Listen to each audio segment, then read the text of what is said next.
Where is the wise man? Where is the scholar? Where is the philosopher of this age? Get down! Baltimore!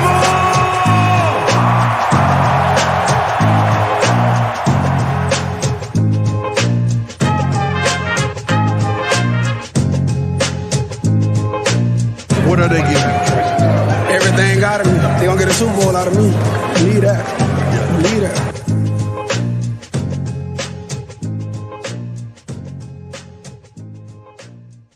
All right, welcome on back to another edition of the Baltimore Beatdown podcast. It is Wednesday, April 20th, 2022, as I'm recording this, or as you're listening to this. I'm recording this on April 19th, but it's officially the 420 episode.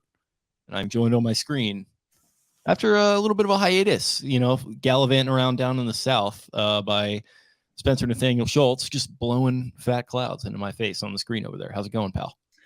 Going well. Yeah, I was off last week, ready to, we're so close to the draft, and I've been teasing myself, trying to peak into being finished right before the draft with everything. So it's here, man. This is the first year since we've been doing this pod where it really, I haven't had draft angst where I've been waiting for it. And it's 9 days away as we're recording, I think. So I'm ready. I paced myself well, and I'm ready for it now. Is it too far back on the calendar? Or have we taken too long to get here? Cole has made this argument. I'm starting to get to a point where I'm like, all right. And I get it. There's absolutely nothing on the NFL calendar after this. So, it's totally fine to stretch this thing out. If you're the NFL, they're smarter than me with their marketing, but I'm really starting to hit a wall with this thing. I feel that 100%. And it's just, you have to give the NFL credit for how they have mapped it into 365 days. And there's really only the lull of May-ish, May into June. And then by then everyone's all horned up for training camp into June anyway. So you have to give them credit, but the answer is yes, they could move it up. Teams would be ready, functionally, teams would be ready now, a week ago, whatever. They can figure it out, but I feel like the dates are more for the marketing side, more for the views, for the clicks, for the pace and all of that, but they could definitely move it up if they wanted to. Yeah, the reality TV side of it, the reality TV-ification of the whole thing. It's great. That's why we love it. That the anticipation really builds up. It's kind of these last couple of weeks. It's kind of edging a little bit, and then you get in the house on that Thursday night. What's it going to be next week at this point? Yep. Yeah, and you're ready to bust. So, yeah, I'm looking forward to it. We got one more weekend, waiting around and kind of putting everything together, but it also gives us more time to finish up the Beatdown Big Board, which we're here to put in motion tonight. Going to be recording wide receivers. That's what the episode is that you're listening to right now. And then you got safeties coming to you later in the week to sort of round things out. And then I think depending on how the math shakes out, we might seed in 2 wild card picks. We didn't cover running back and tight end. I think we kind of planned to at one point, but it just didn't totally work out, and they weren't super positions of need. I know there's been a lot of speculation about drafting those positions for the Ravens, particularly running back. So maybe we'll seed in, one of our favorite prospects from those positions. So we'll see how that goes. But we're here to talk wide receivers for this episode. So what are your initial thoughts on this wide receiver class? Man, it's just I guess the first thought is that there's just all different shapes and sizes. It's like the kids' toys when you're figuring out, fitting the circle into the circular hole. And you've got the big boys, you've got some X's, you've got some Z's, you've got some slot guys. Feels like we've been really slot heavy and dominant the last couple of years, just in number of slot bodies, slot receivers ultimately. But I think there's a lot of guys that have inside, outside versatility in this class. And I like all the guys at the top, to be honest. I don't really have any super controversial opinions for anyone at the top. I think they can all do special things. And some may be more ultimately productive in a certain way, but I think they've all got their niche. They've all got their sweet spot, and some that are pretty well-rounded. The middle of the class is interesting. There's some kind of smaller-ish school guys in there, but I don't know. I just don't think this is a controversial class, I guess is my maiden thought. Yeah, I would agree with that. It feels like it kind of feels a little bit more democratized too. It feels like in past years there's been like a big three. In particular, last year you had who was it? Waddle, Chase, and the other name is escaping me, but Devontae Smith. Yeah. So it feels like in the past there's been a lot of like tiers of like, oh, you got your tier one with Sammy Watkins, Mike Evans, and then after that it's like an Allen Robinson in round two, and like there's certainly some of that in this class, but I think less so. I think it's a lot more just like, wow, a lot of these guys are really freaking good. Maybe none of them are like elite prospects that are like threatening the top 10 too much, but yeah, a lot of guys to like for sure, and it feels like a pretty deep class in that regard. Certainly. And I just think in my process overall, like I get the most turned on by the separators, kind of the guys that can really run any route, break any route. I think like going back to last year, that's why I love Devontae Smith, was ultimately my wide receiver one. And I think, you try to learn new information, just, see if you can take anything year in, year out. I didn't have Jamar Chase number one. You love Jamar Chase as not, and I'm going to give you credit. Not everybody was like, yeah, slam dunk Jamar Chase, but there definitely was a crowd of it. Was a good bit of that, but that's why, and I guess just kicking off that, I love Chris Olave. I really love Chris Olave. Does kind of remind me of Devontae Smith. Does kind of remind me of Adam Thielen a lot, especially in like the red zone. But this class just has so many, between Burks, Williams, Wilson, even Dotson, Pickens, like it's just all goes back. And again, to toot your horn, and right before we went on, we were like, which one do you want to start with? I was like, well, Jake, you like the receivers most. This is what gets you all aged up. And going back into it, it's like there's just so many every single year the last couple of years. That was your big takeaway. Like I think maybe 2020, you were like, everyone thinks these guys are going to go so high, and there's just such a surplus that the demand's lower.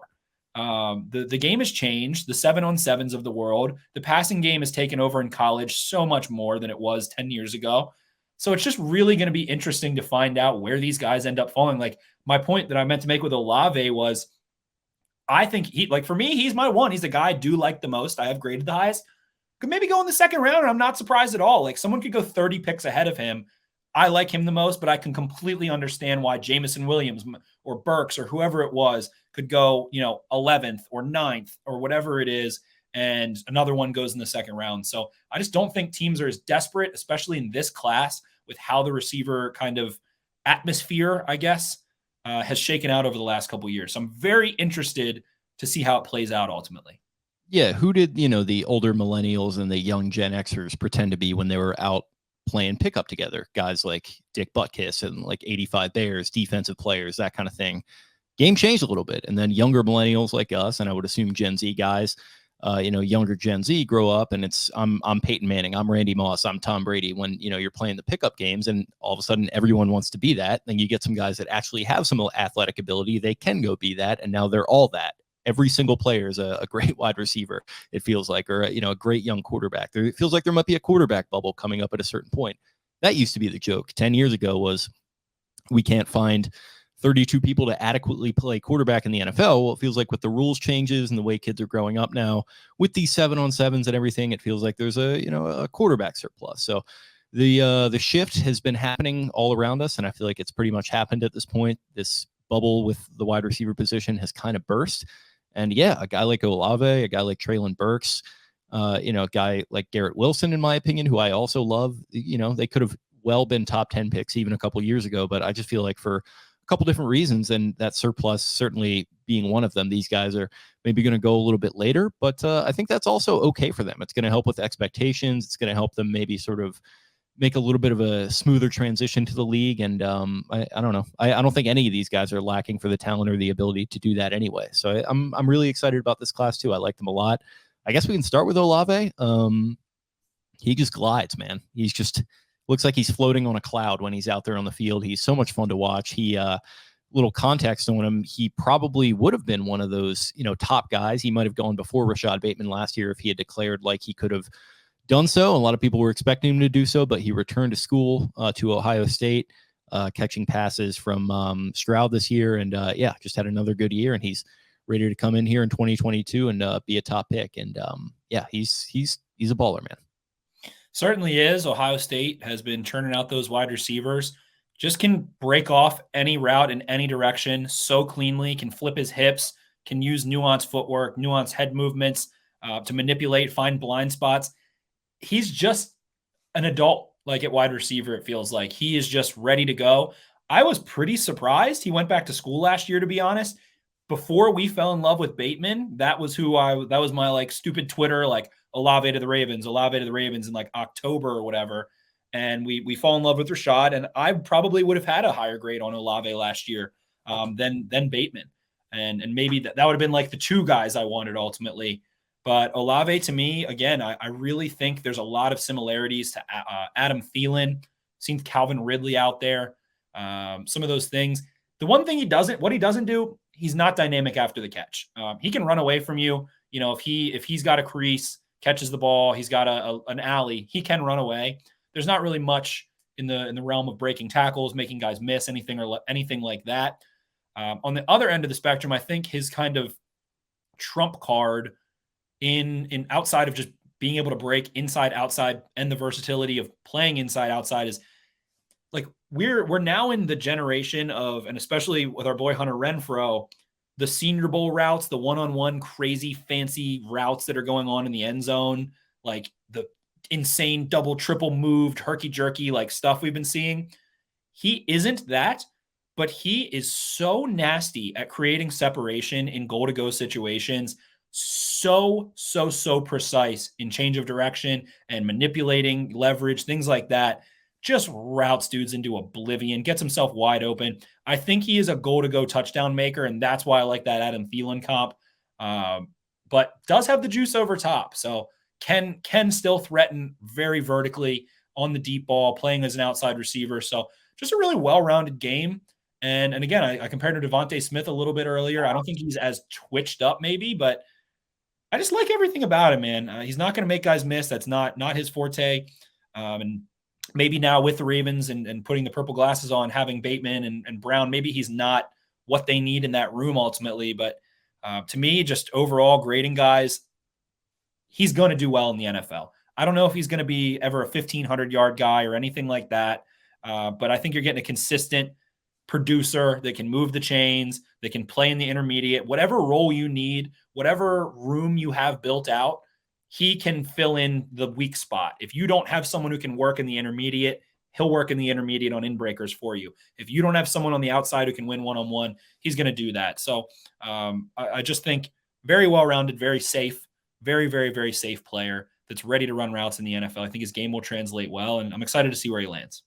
I'm a big weird comparison guy. All my soccer fans think of Thomas Muller when I think of this guy, German midfielder, who like literally like it doesn't make sense why he's so good, but he's so good because all he does is score goals. Like, and he just understands positioning, understands how to get the best out of his athletic abilities, which are maybe not the best compared to some of the guys that he's playing against. That's not the case with Olave. Like, he's very athletic. He's very fast, but to your point, like he's not like super twitched up. Like, he's not as twitched up as Bateman, I don't think. But Bateman might be an interesting little comparison. You mentioned Thielen. I like that as well. Just kind of long and smooth and buttery and just, you know, a guy who just knows how to score goals, basically. Knows how to set himself up. Goal-to-go touchdown maker, you mentioned. Yeah, so that's a good comp, I think, Thielen. But yeah, like him a lot too. Definitely. And I think the thing for him is he can fit in any offense. That's the easy, you know, we could use a receiver. We're not super pressed to get one maybe, or we don't have any actually. Maybe we really need one. Whatever our offense is, he's going to be able to complement the other guys in the room. So definitely like him a lot. But again, if you want to slate any of these top guys 1 through 5, I don't care. If you have him 5th, I'm not going to fight you about it. I get it. So I guess the one that I think is most intriguing for the Ravens, particularly moving on, is Treylon Burks. Just from the sense that he is, and Garrett Wilson has this too, to a degree.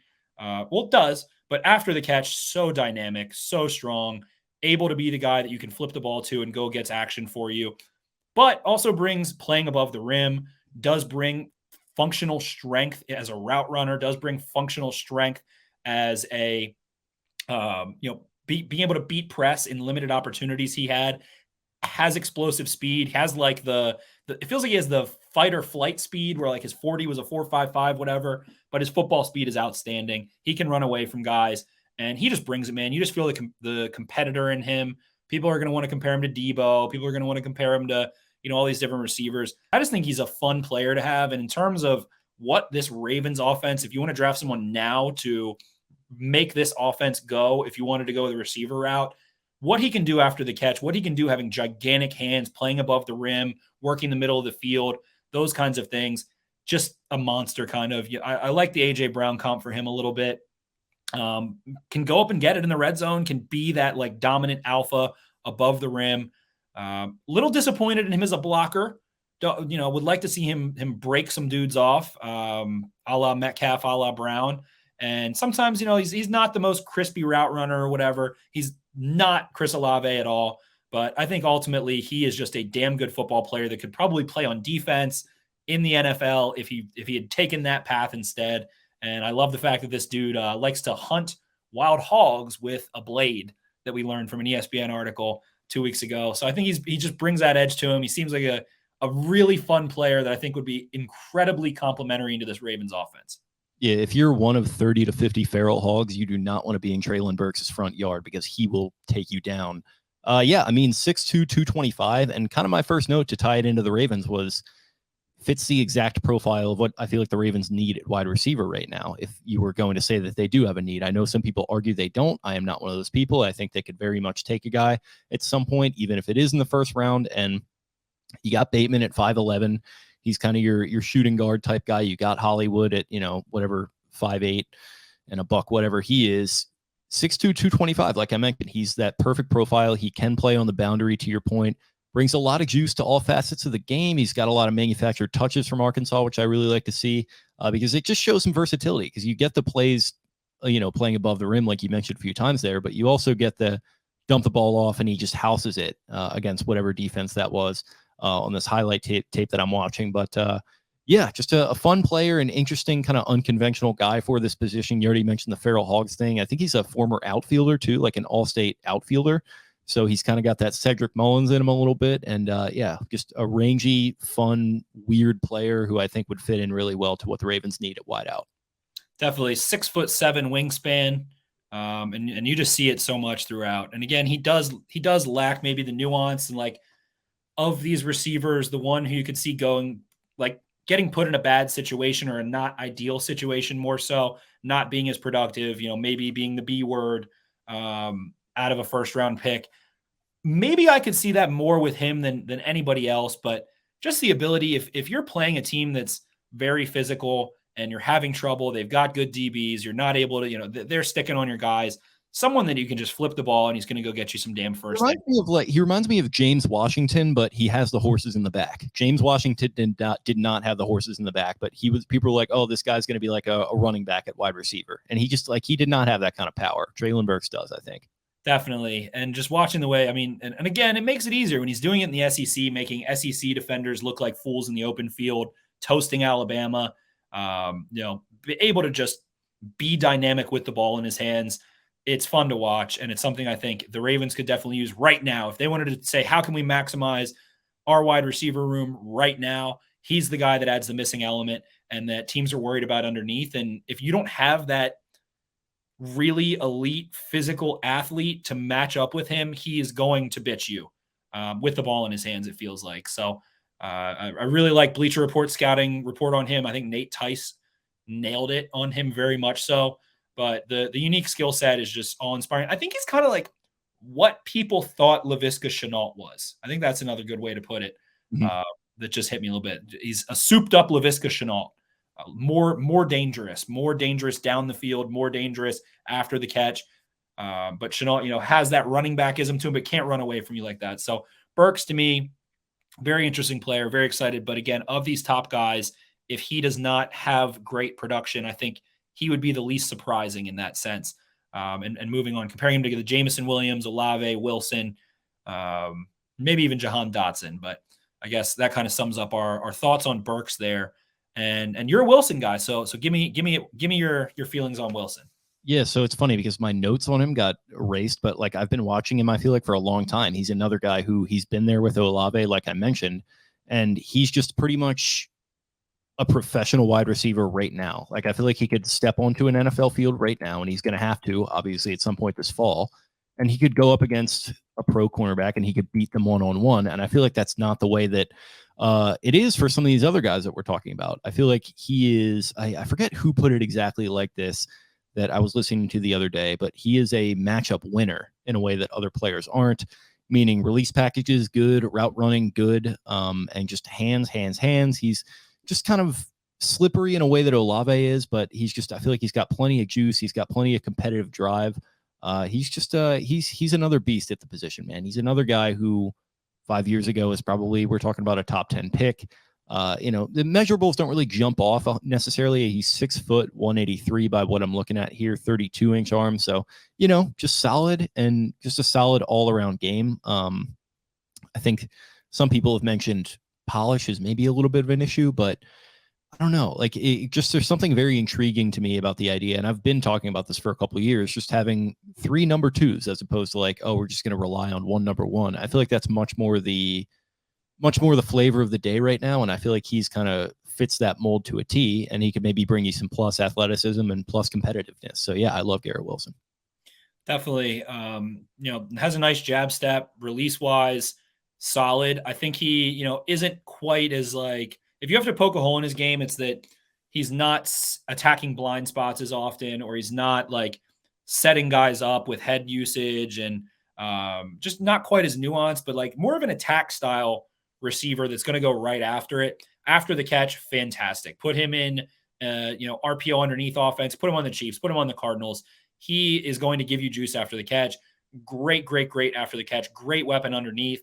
Can go up and get the ball too. A little more physical, I'd say, than really of these top guys, anyone but Burks in that sense. So ultimately, very successful. I don't know. He's just a very successful route runner. I think that he didn't run a ton of like post or comeback, like 45-degree angle routes in college. Don't think there's anything that he couldn't do ultimately, but I don't know if it feels like he really won every which way. And I think people are like, oh, what's his weakness? Nuance. But you're like, I have to say something's a weakness, so it's like nuance at the top of the route or something. But I think he just gets after it a little quicker. I think he's a guy that, I don't know if he's like lazy in that sense, but it just feels like he maybe gets ahead of himself a little bit when he's in those deep routes and deep sets, and he tries to stack or like overstack a guy and just kind of like loses himself a little bit. So maybe he's got a little bit too much of a full head of steam. Right. He plays caffeinated. Like he's not using his speed to set things up and then hit different gears. It's like, I'm going to win as fast as I can, as violently as I can. Definitely. So overall, can do damage after the catch, is explosive in ways, maybe not a guy that you're going to line up at that X and ask to beat press on a more physical, like NFL top shelf corner, but that's what we always do. That's what we always do in scouting and like analysis. It's like, well, what's he going to do against Trent Williams? What's he going to do against Jalen Ramsey? It's like, all right, well, like nobody does shit to those guys. So he would be going number 1 overall if he would beat them. So I don't know. And again, just Olave and Wilson, a little different flavor. I think Olave is more of the technician. Wilson's more of the, explosive, come for your throat guy. But like them both. Think both of them are going to be fun in the NFL immediately. And I don't know, man. I feel like they're both pretty safe.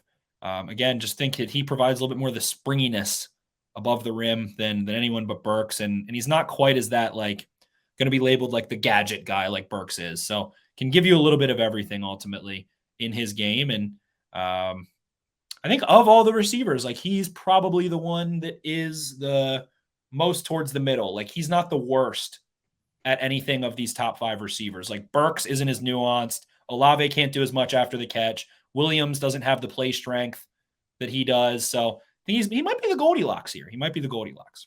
Yeah, I think he's the most complete to that point. He's probably not better than some guys in certain categories. He's like, he's not as tall as a Drake London. He's not as twitched up as, some of these other guys. He doesn't have like the Calvin Austin long speed or whatever it might be. He's not as smooth as, an Olave or a Dotson in some capacity. But just a solid like B+ game in like every category, A- maybe even. So yeah, just a very solid all around player. For sure. Then that brings us to Jameson Williams, man. And of course, the ACL is what we're going to talk about immediately. I'm in the camp of saying that Alabama wins the national championship if he stays healthy, if he does not blow out his ACL. He was doing whatever he wanted to Georgia, did whatever he wanted to everyone, does have the game-breaking speed. The ACL comes in, and ACLs aren't what they used to be in terms of like being a limiting factor anymore, but just first word that comes to mind is game breaker. I don't think he is just that, though. I don't think he's just a vertical guy or just this or just that. So he has enough nuance in other areas of his game, but just smooth, efficient, explosive. His ability to decelerate, throttle down at the top of routes and run like a curl or something coming back to the quarterback with the combination of how threatened you're going to be by his speed is just insane. Body control. I think he is a pretty nuanced, like hands catcher, and in terms of tracking the ball and being able to fit it in the right spot. Keeps his feet moving. He's a slight guy. Definitely, has the kind of the Devontae Smith build secretly a little bit, not quite as extreme, but I don't know. I think the one who could be the 1,400-yard guy if he comes back healthy is him in this class. I think he probably has the most to offer if healthy. And if I had to bet on someone if I had to be like, all right, put money down on which receiver in this class crosses 1,300 yards once in their career, it might be Jameson Williams. I think he's just that dynamic.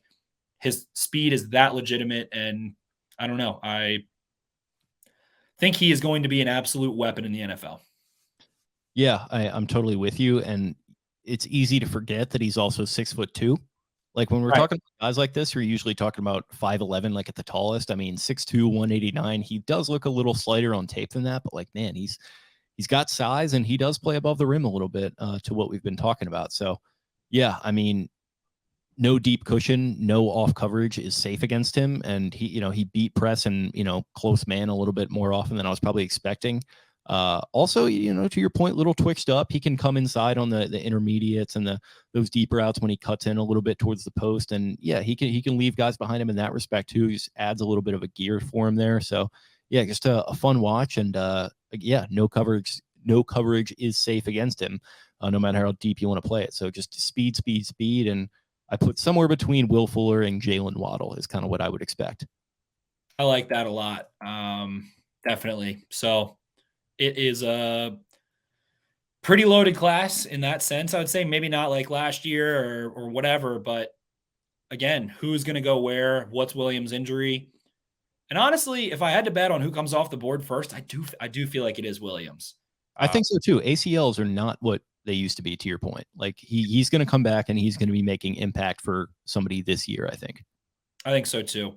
So very excited to see all of those guys. And then it kind of rounds into that, I guess, that second tier, which is where things get really loose. I know, George Pickens, a guy that I like for his psychotic qualities as a blocker. Nick Saban, so he's from Alabama, was a top recruit.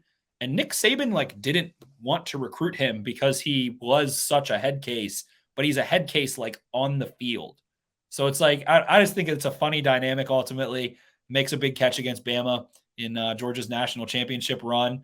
Another ACL guy who's, did some fantastic things as a freshman and sophomore. Plays like his wingspan is 7 feet in terms of tracking the ball. I think he has the most arrogant hands in this class.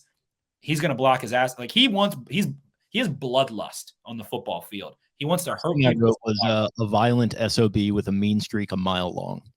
Exactly. So from that perspective, especially if he does fall outside of the first round, you're getting a 6'3" and change receiver with a 6'5" wingspan who is a vertical threat who wants to murder people. And outside of the first round is money in that sense. So I would be hard pressed to think a lot of coaches don't want him on their team in terms of what he's going to do effort-wise on the field. There is a bit of projection. Georgia's offense stinks. Their pass game is rudimentary. And he mainly ran basically just vertical routes, on a vertical plane, curls, goes, and I think flat routes constituted a disgusting proportion of what he was targeted on. But I think he's going to be successful still. I completely skipped Drake London. Wow. But completely forgot about him. But George Pickens, to me in that kind of second tier. Curious. There's not a lot of receivers that are like 6'3" and under 200 pounds, 6'3" plus and under 200 pounds in that threshold that like turn into really productive receivers. But I don't know. I just like the dude. I think he's sick in the head and I enjoy it. I see him as a weird projection, but I had this thought, like, put him in the slot and do the Anquan Bolden thing with him, like the late career Anquan Bolden thing where he's plucking the ball out of the air with those long ass arms. Like he would do that in college. I wrote down that he had the quote, "Gimme that gene," where it's just balls up in the air and I'm just coming down with it no matter what. So he's got that to his game. 6'3", pushing 200 a little bit. Probably, I don't know if he appears that thick on tape to your point. So yeah, maybe add a little bit there, but I would love to see what he would do over the middle. And yeah, I mean, with the injury concerns, he's a little incomplete as a player. If you get a guy like this on day 2, I'd be more than happy. So if the Ravens want to go that route, I would love it. Definitely. 45 would not be out of the question there. He's going to block his ass off. He's going to be a red zone threat. He does have insane hands and ball tracking. He is a little bit more of a contested catch winner that does have some deep speed. I've seen like a Mike Williams comp on him, and I kind of get it with like where he ends up winning. It's like nuanced separation at the end of a route, but does have speed to threaten vertically. But I think he has the best hands in the class, honestly, and the most like ridiculous, spectacular catchability as well. So very intriguing. But I did skip my guy Drake London. How are you feeling on the big baller? So he's a weird one for me. I like him. And he's probably, if not tier 1, just below that tier 1. It feels a little one-trick pony-ish for me. I loved Michael Pittman, so I kind of see a lot of Michael Pittman to me, and maybe that's just helmet scouting. But yeah, I mean, 6'4", 215-ish. Not really twitched up at all, in my opinion. Just kind of like, I'm taller than you. I'm going to catch the ball over top of you. I'm going to come down with it, and I'm probably going to make at least one, kind of move after the play here and do something with the ball. So, yeah, fun to watch. I think he projects pretty much, talking about what the Ravens need. If you want to get that above the rim player, I'd be more than comfortable with grabbing him like end of the first round. In the second round, if he falls that far, like him a lot. Kind of weird, just kind of like what that centaur wide receiver type deal.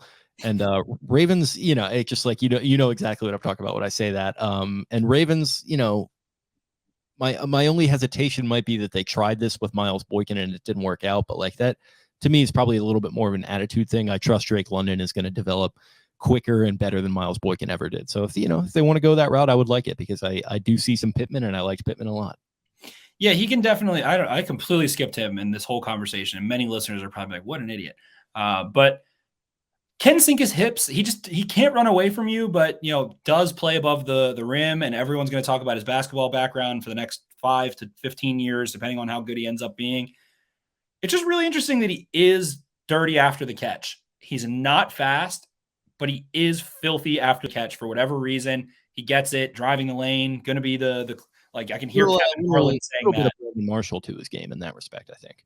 Brandon Marshall, you said? Yeah, a little bit. Yeah, that's been a good one too. Not as explosive, but like the stuff after the catch, using the arms to like just kind of push people off and stuff. That reminded me of him a little bit. Definitely. And again, in terms of what the Ravens are looking for, he is coming off a broken ankle. But I don't know. He just doesn't bring the speed element, but brings everything else. I think he can throttle down, can sink his hips, can run a pretty complete route tree, does have some juice after the catch, and is a prolific contested catch receiver. He is the best in this class, not Treylon Burks or Garrett Wilson, but I don't know why he completely slipped my mind. But he also did it very young, came on as a freshman and had that like classic like breakout age that all the fantasy guys like. Like he is the fastest you can possibly go onto a football field and break out. Did it when he was 18 years old, still pretty young. I think he's 20 still right now, if I'm not mistaken. I think he'll be 21 this season. But, ankle, question mark, contested catch guy, not what we love, but just the fact that he can sink his hips and the fact that he doesn't have to rely on that to be successful, I think makes him less bustable. I don't know. He like really intrigued me last year. And we love Michael Pittman, like you said. And when you're watching Michael Pittman tape, I was like, who is this Phoenix that is 8 feet? He looks like he's 6'8" running routes. I was shocked that he was only 6'3". He looks like the largest man to ever run a route. He looks like, shout out to everyone playing Elden Ring right now. He looks like the Wolf Man. I don't think you're going to get that reference, but anyone listening, you get exactly what I'm imagining a very tall wolf. Yeah, just an 8-foot tall wolf with an unnecessarily big sword who speaks perfect English and gives you a quest that if you're not careful, you can skip over that quest and then you lose him as the whole thing. I'm having trouble with that game right now, but continue. The Wolfman. I think Derek Clausen would love that one. I think he would. Yeah, we gotta get him back on, not to talk draft prospects, but to talk Elden Ring. Well, he likes to do player comps for like anime and Elden Ring and all that. He's deep into the e-gaming scene too, which is even a little deeper than I get, but he's like breaking down tape on that stuff, which I gotta commend him on that. Gotta give him absolute credit for leaning into it. But I think a lot of people have called him like Mike Evans. He just doesn't. Mike Evans was a monster after the catch, like even better than this. I don't even know, like that's fine, but Mike Evans is so fucking fast. Like Mike Evans stacks and is such a vertical threat. That's where I don't quite see that. But if London ends up being an 80 catch, 1,000-yard guy consistently, I don't think it's shocking. It's like, I want to say he's more between Mike Evans and like Kenny Golladay.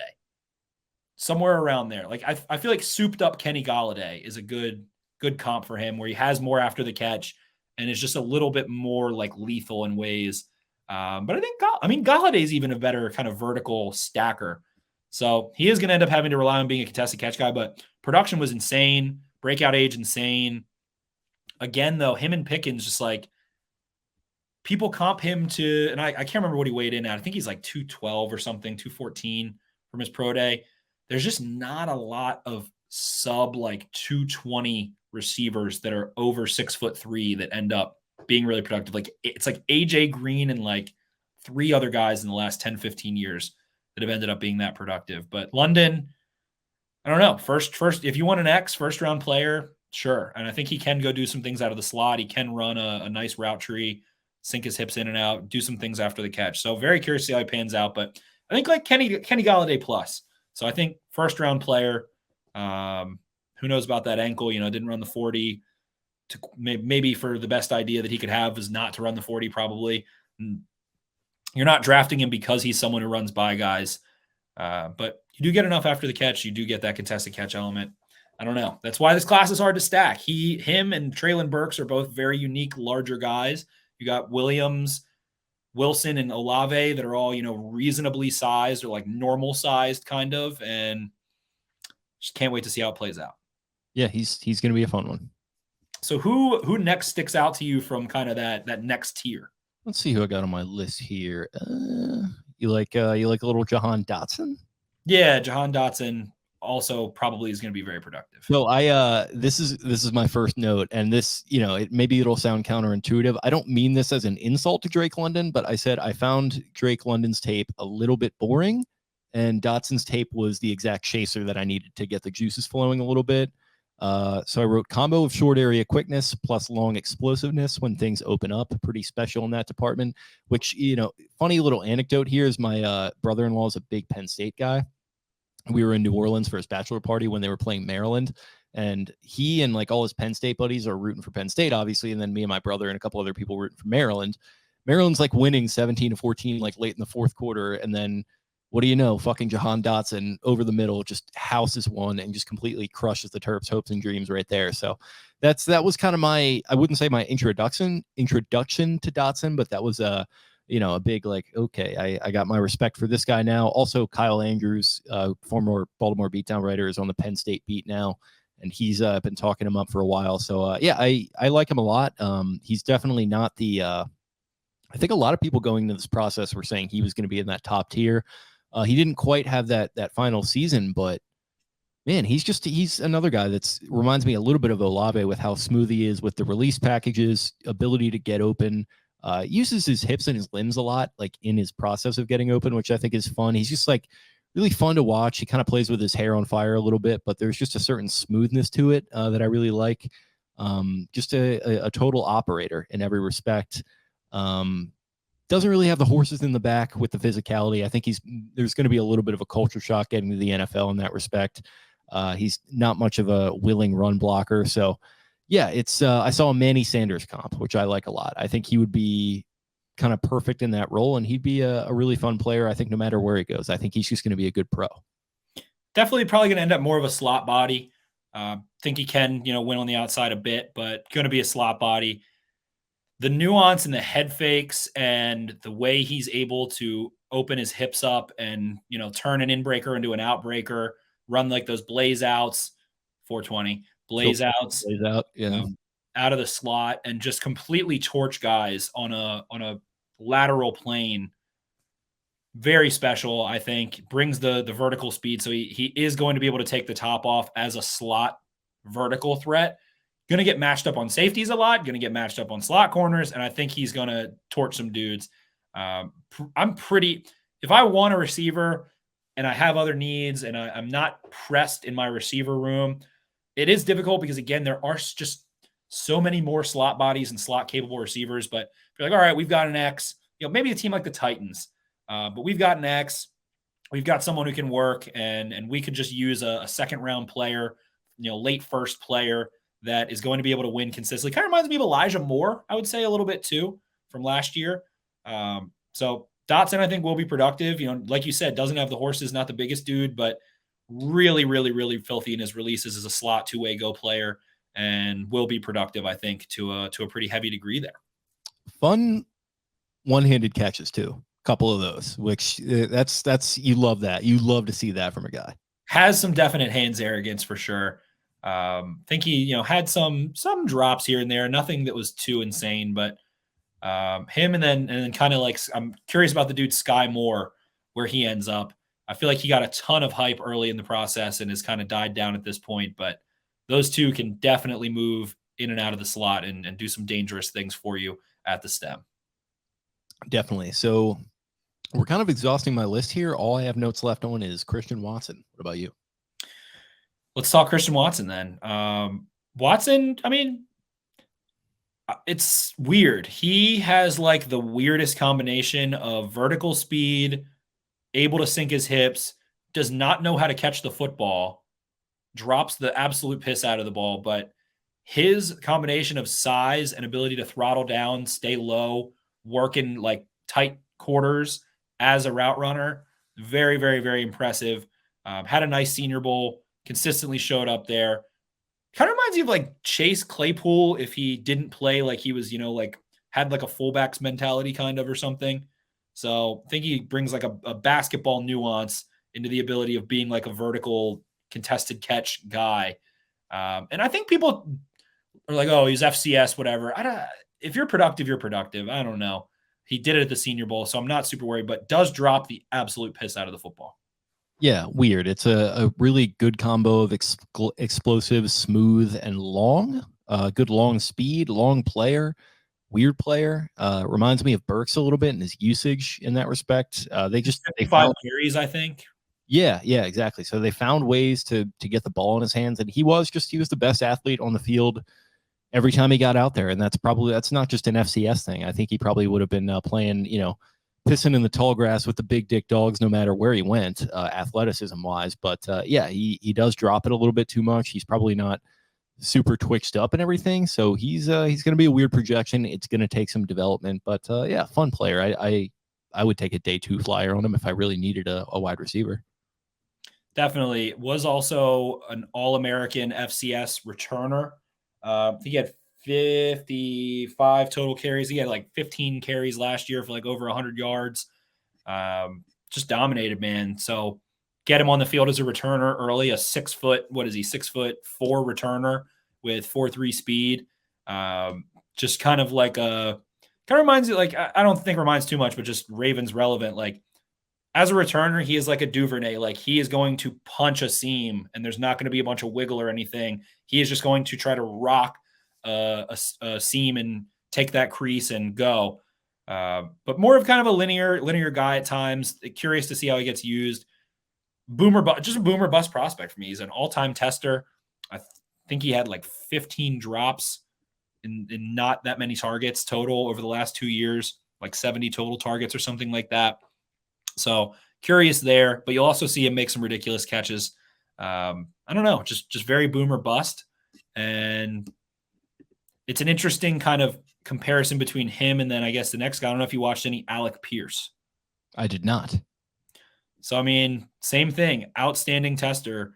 6'3", 211, 6'6" wingspan, 4.33, 40-inch vertical, 10.9 broad jump. 3-cone and shuttle weren't crazy, but just kind of that same vertical. Doesn't have any – I don't think he's like as dangerous after the catch, but vertical contested catch threat that can be a weapon in the red zone, can line up inside, outside a little bit, play on that linear plane. I think he has a more ready release package maybe than Christian Watson, able to hit some square rocker steps out of his release and split releases and things like that, but can high point the ball and, big, long, fast, whatever. People are like, oh, he's white, he's Cooper Kupp, or oh, he's white, he's Eric Decker. Of course. So those are out there, but kind of reminds me of like fast Marvin Jones. I don't know how to put it, but very intrigued by him. I didn't like him. And then I started looking at his releases, and they are manipulating defenders pretty quickly and easily. Just not sure he's ever going to be a wide receiver one type. He is a tall, longer dude, and it just feels like those guys don't tend to be like a dominant production reception receiver, but people want to call him Eric Decker. I think in the red zone, he can do some similar things. I wouldn't say he's that. Looks like Zierlein has him as a DPJ. I could see that. I could definitely see that. He nailed that one. But, comfortable, grabbing the ball away from his frame. I don't think he really has any juice after the catch. I don't think he plays with a lot of functional strength in general, but someone who's gotten a lot of hype, another extreme tester. Just not, I don't know. People call him Cooper Kupp, of course, as well, those who love him. So I don't know. Curious on him. Not super high on him, but do see him being able to be someone who has a role in an NFL offense and be that vertical kind of big body that can make some big plays throughout a season. I mean, not terribly dissimilar from Miles Boykin, but I think he is a little more twitchy and nuanced off the ball than a Boykin. Fair enough. Who else you got? What else do we got? We've got Javon Hella from Coastal Carolina, who would fit into a Maryland football team as he is hella tight. 6 foot, 200 pounds, natural catcher.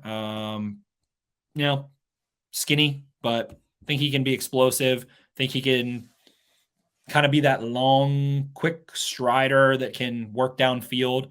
I think he can throttle down a little bit. I think he's going to be a guy that catches passes in the NFL. Kyle Phillips out of UCLA, some others. Wandale Robinson is someone who's gotten kind of forgotten about a little bit. There was a ton of hype on, just a weapon, 5'8", 178 pounds. And then the other one that obliterated at the Senior Bowl, in my opinion, and is just absolutely electric, is Calvin Austin. He's gotten Tyreek Hill comps. He's 5'7", 170, but he has a wingspan that's like 6'2", 4.32, 407 shuttle, 39-inch vertical, 11.3 broad. He's a absolute. He's like what Tutu Atwell should have been, or what people thought Tutu Atwell. I guess what the Rams thought Tutu Atwell was. He is so damn quick and twitchy. He can beat press. He's not Tyreek Hill because he's not like 190 pounds secretly and is a running back, but has those kind of twitchy steps, short steps where he's able to break off suddenly and be that jitterbug, so to speak. But can return for you, can manufacture touches, can do the deep ball, and I think is going to be a weapon. I think he's going to be a productive player. Very, very, very, very small, but doesn't play like Tutu Atwell did, or some of these like really teeny tiny guys like a Trindon Holiday or whatever. I don't think he's scared. I don't think he plays with any fear at all. I think he plays aggressively, but I think he ends up being like maybe NFL Tavon Austin-esque ultimately, or like Taylor Gabriel, something like that. So someone that could be very, very, very dynamic ultimately if he is able to translate after the catch in the open field vertically to the NFL. But that's, how tiny he is. It just doesn't happen very often. Yeah, definitely. I mean, a couple other guys. I mean, Let me see. I mean, like you got John Mechie, Justin Ross. Those are some big, names. Justin Ross was initially a pretty big name. Then I think he had some injury issues that pushed him down. He's maybe going to be an intriguing late guy. Ooh, Slade Bolden in the draft this year. Shout out to our boy Renfro. I mean, that could be an intriguing. Slade Bolden ain't doing shit, I don't think. Slade Bolden is going to be on the Patriots at some point in his career. We can count on that. Yeah, out of all these guys, I think we covered all the names that we needed to cover, unless you got anybody else. I mean, Mechie just gets shit done, is a pro. I think that, again, but both Williams and Mechie, of course, I will continue to say that Bama would win if they had Williams and has a better shot with Mechie, but does all the dirty work, kind of gives you some Jarvis Landry vibes a little bit, is recovering from serious injury, isn't as elite of an athlete, but works, hands, always tuned in. You don't see lazy reps from Mechie, it feels like, and I would be remiss to think he doesn't ultimately become successful if he's able to recover from injury relatively in the NFL. Don't know his situation exactly. Seems like Williams is a little bit more functional relative to his injury as of now, but body control, hands, grit, all the good stuff. Inside outside guy. Robert Woods comes to mind, just with like how much effort he is going to put in as a blocker, how much effort he is going to put in like down the field. Every Jameson Williams 80-yard touchdown or 50-yard touchdown that was like run after the catch, Mechie is somewhere downfield walling off a corner. So he's just a good dude to have on your football team. Probably a later round guy, like, maybe late day 3, early day 4. But just he's a badass. Hope he's able to recover well. I liked his tape a lot, like how consistent he is, and put up big numbers at Bama. So I think he had like 100 catches, 1,150 yards last year for them, and it's just going to be a consistent underneath presence that can do everything for you. Yeah, 100%. All right, is that all we got? That is all we got. Cool. So I guess we have to make our picks now. Who's jumping off the page at you? Man, I think it's tough. Adding another receiver, and again, the question I keep trying to ask myself for the Ravens in particular is, do they have so many needs defensively? Yes. Do they need, a center and a backup left tackle? Yes. What can you add to this offense that makes it really lethal? And also, I think if Hollywood Brown, knock on the old wood, were to miss time, the offense really suffers. Really, really, really suffers. So adding a receiver in the first or second round, I don't think is that ridiculous. Well, I do think it is somewhat unlikely. But to me, the guys that stick out, again, Olave, I love very much so. And he is my number one receiver. But if you want to inject someone to this offense now, I do think definitely Treylon Burks. Jameson Williams would be ridiculous, I think, as well in this offense. And then it's kind of a toss-up. I mean, do you want to go Olave? Do you want to go Drake London? Do you want to go, Pickens? Wilson? It's kind of tough after those two to me. Yeah, it is tough. I'm thinking we do probably one of tier 1 and then, 2 of the tier 2, or 2 at least of the tier 2, maybe 3. So I guess out of those tier 1 guys, who are you kind of eyeing up? It's tough, man. I kind of want to say Jameson Williams, to be honest. I do love Olave, but I think Williams' ability to play on the outside, the speed he would add, what he can do after the catch, what he can do underneath, like the fact that he's not just a one-trick pony. I think he's the guy I want to say, like, you take him at 14, you're like, wow, that offense is nuclear. Andrews, Bateman, Williams, and Hollywood Brown. There's going to be a horrible, horrible, horrible mismatch somewhere on the football field at all times. But there's the risk of the injury, so that's what makes it a little murky. So I like him. I think it probably makes sense to throw a big boy on there. So I guess you want to do Drake London. I kind of want to go Burks, man. I kind of want to go Burks. Man, he's another thick. He's more of a thick boy too, which I like.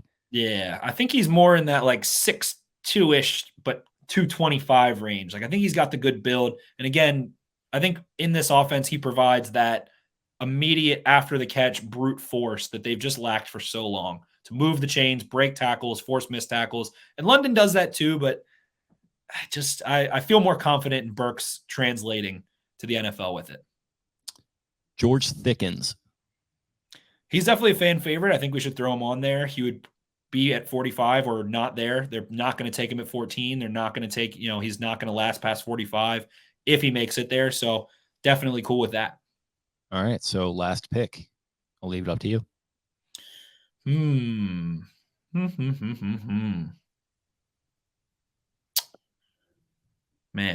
I mean, no one's going to pick someone past Pickens, I don't think, in this poll. So for the sake of the poll, I would take it down to Olave, Wilson, Dotson, or London. Let's throw London in there. Screw it. Yeah, I feel like he's kind of that unicorn type. That it's just that they need. I just think we always talk about it. Daniel Jeremiah says you need your starting five to be like a basketball team, all different shapes and sizes, and he's going to bring to the pass catchers that power forward that they don't have. I think he is bigger, plays bigger, is longer than Bateman. He's between Andrews, can kind of work downfield contested catch on the outside, unlike Andrews. So I think he's a fun fit, and that because I love Olave and I really like Wilson, but oh well. Yeah, it's interesting. I mean, I love them too, but like, what have we been talking about the entire episode? Your receiving core is 5'11" at the tallest right now. All of these guys are 6'2" or taller. So I like the idea that we're kind of matching need for what we're looking at here. So we got looking at a long-term room, I think, and the long-term room is putting in that the alternative would be like, all right, we want Olave because we don't want to re-sign Hollywood Brown or Garrett Wilson because we don't want. I guess it would be more Olave, but if you want to go with the trio of Bateman and Brown and someone else, I think those guys are the most fun fits.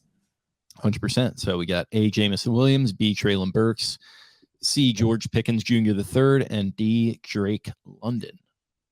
So that's the wide receivers. Two of them coming off major injury. So yeah, listen, we know the Ravens love that. So they do love that. They do love it. And they did just get the Titans rehabilitation, head athletic trainer now. So does that mean they're just going to acquire AJ Brown over the course of the next week? Yeah, they drafted Simmons, they drafted Farley. They've done well getting some guys back on the field. So maybe, but man, I just think like Jameson Williams and that offense is a. By the way, did that Steve Saunders press conference already happen or whatever that was? I don't know. I saw some people talking smack on Steve somewhere on Twitter at some point. Well, it was announced that there was going to be like some presser, and like it might have already happened. Like this is how dialed in I am right now. But it like Kyle tweeted about it, like the press release, and I had the suggestion that fans should be allowed to call into it and like do celeb shot like questions and comments at Steve Saunders. That would go really well. Can't imagine. All right, well, that's enough Steve Saunders talk. So we've got our four picks for the voting that is going to be going out today as you're listening to this. So head on over to @Podcast Beatdown and vote on your favorite guy at the wide receiver position. 2 of them are going to be seated into the bracket next week, which is going to be taking place. So we're going to run a fan vote, and then it's going to be me, you, and maybe Cole Voss. Maybe get some other people involved. We'll do a pod bracket as well to determine the perfect prospect for the Ravens in the 2022 NFL draft. So the big board is coming to a close. We've got safeties coming up on Friday, which we're actually about to record right now and then kind of schedule it out. So stay tuned for that. And this thing is wrapping up nicely. Yes, sir. Year 2 of the Beatdown Big Board. Going well. Oh yeah. The branding is very strong. So thank you all for listening. Feel free to follow me on Twitter @Jake Luke. That's LOUQUE. Spencer's @Ravens4Dummies. That's the number 4 in the middle there. Thanks again. Check us out on Friday. Check us out next week where we'll be doing the bracket, obviously, episodes and full draft preview and then a draft live stream on Thursday night. So we got a full week of content coming up. I am just thoroughly excited, as you can probably tell. We'll talk to you guys then. And thanks again. Have yourselves a good week. See you. Arrivederci. Where is the wise man? Where is the scholar? Where is the philosopher of this age? Get down! Baltimore!